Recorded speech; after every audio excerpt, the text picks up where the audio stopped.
What is it you would have to do as a leader to be able to effectively capitalise on this enormous paradigm shift that's occurring not only in the Australian market but the overseas market? Never before have we really undergone such an enormous change in the way commerce occurs in Australia. Sure, moving away into self-service retailing from behind-the-counter retailing was important. The advent of scanning was important. How you manage that change that I talked about earlier and how you have a vision for the future that enables you effectively to be able to say, this is where we're going, this is how we're going to get there, because while you've done that, the world's changing.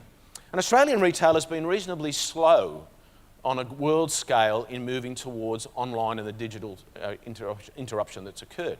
Reasonably slow because of such things as the shopping centres, the tyranny of distance, the lack of scale. And now, what's happening is suddenly international retailers gain a greater foothold in Australia, the wake-up starting to occur from retailers throughout the world. So what do you do as a leader? What are those common denominators that you need to take advantage of or need to think about?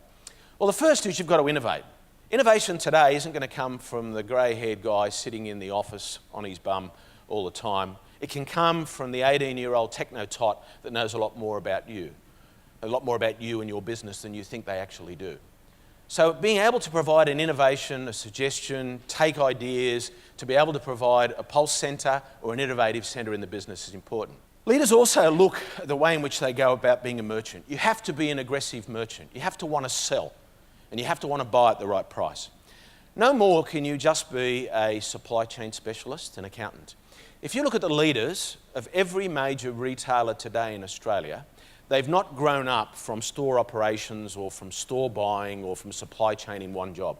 They've had a multitude of jobs. They could have been in finance, they could have been in supply chain, they could have been in stores, they could have been buying, they could have been merchandising. Every one of them has been multi-skilled. No more is that one train. You have to have a whole of business strategy. You have to know a lot about a lot, rather than what it used to be, which is being a specialist in a particular area.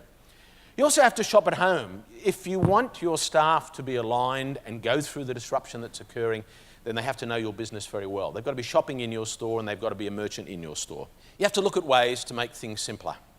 Instead of 400-page PowerPoints and instead of large presentations and large Excel sheets, put it on a sheet of paper. One sheet of paper, you'd be astonished how much. You might like some of the things I'm saying today, so you might take one page of notes. But I've put together 30 PowerPoint slides, but really the answer is one page of notes. Fanatical simplicity in driving things out is an important part of the change that's occurred.